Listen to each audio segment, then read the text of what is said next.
आप लोग question number 14 को पढ़िए। देखिए इसमें क्या कहा जा रहा है।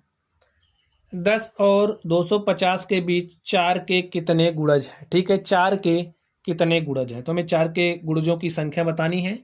तो स्टूडेंट आप लोग ध्यान से देखिए, 10 और 250 के बीच 4 के कितने गुणज हैं। लिखिए 10 और 250 के बीच 4 के गुणज। पहले तो आप लोग लिख लीजिए। अब देखिए ऐसी संख्या, ठीक है, जो 4 से पूरी पूरी विभाजित हो जा रही हो। अब हमें 10 और 250 के बीच बताना, तो हमें 10 के ऊपर ही देखना है। ठीक है, 10 तो हमारा 4 से विभाजित है नहीं। 11 को देखोगे तो 11 भी 4 से विभाजित नहीं है। तो जो हमारी पहली संख्या मिलेगी वो मिलेगी 12। ठीक है, 12 हमारी क्या है, 4 से विभाजित है। उसके बाद 16 मिलेगी, 16 4 20 मिलेगा, 24 हो जाएगा, और 28 32, ऐसे ऐसे आपको चलना है। हमें 250 के बीच देखना है, तो ऐसे बहुत सारी संख्याएं होगी।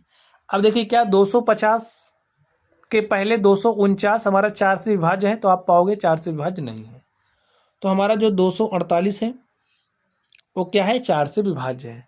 तो यहाँ पर जो हमारी आखिरी संख्या हो गई 4 से विभाज्य 3 अंक वाली 250 के बीच में, वो क्या है, 248 है। आगे देखिए, अब यहाँ से ये जो हमारी श्रेणी बनी, एक समांतर श्रेणी बन गई है। यहाँ से आप लोग देखिए जो ए का मान है वो क्या है, 12 है। डी की बात करें तो 16 में से आप 12 घटाइएगा तो 4। श्रेणी का जो अंतिम पद है वो 248 है, और हमें एन का मान निकालना है। तो चलिए हम लोग सॉल्व करते हैं और देखते हैं इसका सोल्यूशन क्या होगा। हम लोग फॉर्मूला जानते हैं, l is equal to a plus n minus 1 of d. L का मान कितना, देखिए 248 है, तो यहाँ पर हमने 248 लिखा है। ए का मान 12 है, plus n minus 1 of d. D का मान देखिए कितना है, 4 है। बस अब आप इसको सॉल्व करिए। 248 प्लस 12 इधर आएगा तो minus 12 is equal to n minus 1 of 4। अब 12 घटाइए तो 8 में से 2 घटाया 6 हो गया, 4 में से 1 घटाया 3 हो गया, यहाँ पर 2। एन माइनस 1 ऑफ 4, 4 से काट दीजिए, 4 से काटिए इसको, देखिए कितना, 4 पंचे 20, 3 23, ये हो गया 36, 4 9 36। तो 59 is equal to n minus 1, और माइनस 1 को इधर भेजिए तो एन बराबर 59 प्लस 1 इज इक्वल टू 60। तो स्टूडेंट 10 और 250 के बीच 4 के गुणजों की संख्या कितनी है, 60 है। लिखिए, अतः 10 और 250 के बीच 4 के गुणजों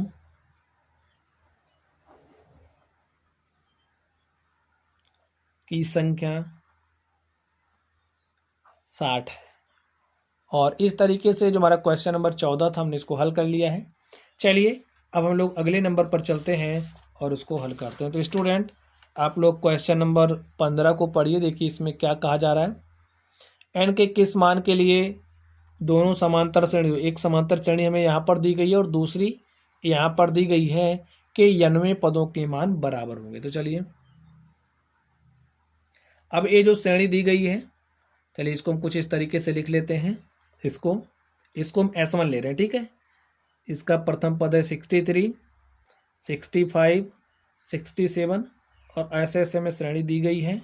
और ये जो श्रेणी है इसको हमने क्या लिया, S2 लिया। ठीक है, प्रथम पद क्या है, 3 है, 10, 17। अब कह रहा कि n के किस मान के लिए दोनों समांतर श्रेणियों के 99 पद के मान बराबर होंगे।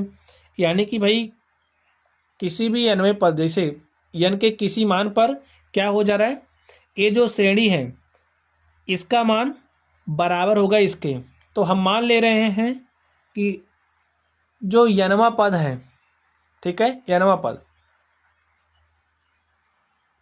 अब 99 पद बराबर होने की बात कही जा रही है। भाई n पर जो nवां पद है यानी कि an आएगा, तो an जो इसका आएगा वो इसका भी आ रहा है। ठीक है, और किस n के लिए आ रहा है हमें वो बताना है, तो इसको हमने मान लिया है an। ठीक है, a बराबर होगा इसके। तो हम लोग फॉर्मूला जानते हैं। फॉर्मूला क्या होता है, देखिए फॉर्मूला हमारा एनवा पद निकालने का होता है a n is equal to a plus n minus one of d. अब इसका ए एन बराबर हो रहा है इसके ए एन के, तो हमारा कॉन्सेप्ट का क्या यूज होगा, इस श्रेणी का यनवा पद बराबर हो रहा है इस श्रेणी के यनवे पद के किसी भी एन के मान के लिए, ठीक है, और हमें ओ एन का मान बताना है। तो चलिए हम लोग कॉन्सेप्ट क्या अप्लाई करेंगे, जो हमारा ए एन होगा किसका, ए एन प्रथम श्रेणी का, यहाँ पर लिख लीजिए जो S1 का ए एन है वो बराबर होगा S2 के ए एन के। तो S1 का ए एन निकालिए, देखिए क्या हो जाएगा, फॉर्मूला होता है ए एन निकालने का a plus n minus one of d.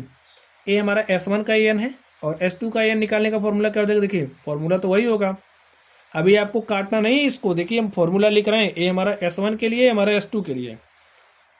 तो यहाँ पर ए का मान रखी क्या है 63 plus n minus one of d. तो इसका श्रेणी जो हमारी S1 का डी देखिए क्या हो जाएगा, 65 में से आप 63 घटाओगे 2 आएगा। अब S2 के लिए देखिए ए का मान कितना है 3 है, n minus one of d, और डी देखिए क्या है 10 में से आप 3 घटाओगे तो 7 आ गया। बस आपका क्वेश्चन हो चुका है सॉल्व। इसको थोड़ा सा हल कर लीजिए, देखिए हो जाएगा 63, 2 को हमने मल्टीप्लाई किया, 2n minus 2 is equal to, इसको मल्टीप्लाई करिए 7n माइनस 7, हल करिए, देखिए प्लस 3 माइनस 7 तो माइनस 4 प्लस 7n, यहाँ पर देखिए 63 माइनस 2 प्लस 2n, 63 में से हमने 2 घटाया तो हमारे पास 61 आ गया, प्लस 2n, इस माइनस 4 को हम इधर लेकर के आए प्लस 4, इस 7n को हम इधर लेकर के आए तो हमारे पास क्या हो गया, चलिए 7n को वहीं रहने देते हैं। 61 में से हमने 4 घटाया तो आप बताइए क्या आ जाएगा, 57 आएगा कि नहीं आएगा, आ जाएगा। माइनस 4 इधर आएगा तो प्लस 4 होगा स्टूडेंट, ठीक है, और हमारे पास 61 4 हो जाएगा 65, इस 2n को इधर भेजिए, 7n माइनस 2n, और 7n में से हमने 2n घटाया तो हमारे पास कितना n आ गया 5n, 5 के 5 13 में 65, n इज इक्वल टू 13। देखिए हमने n का मान निकाल लिया है, n बराबर 13 पर अगर हम लोग n का मान 13 ले लें तो इसका जो 13वां पद होगा इसके 13वें पद के बराबर होगा। लिखिए n बराबर 13 पर श्रेणी का जो nवां पद होगा, भाई n बराबर 13 ले रहे तो n बराबर 13 यानी कि 13वां पद, इसका 13वां पद बराबर हो जाएगा इसके 13वें पद के। लिखिए n बराबर 13 पर श्रेणी का जो nवां पद होगा, श्रेणी के nवें पद के मान बराबर होंगे।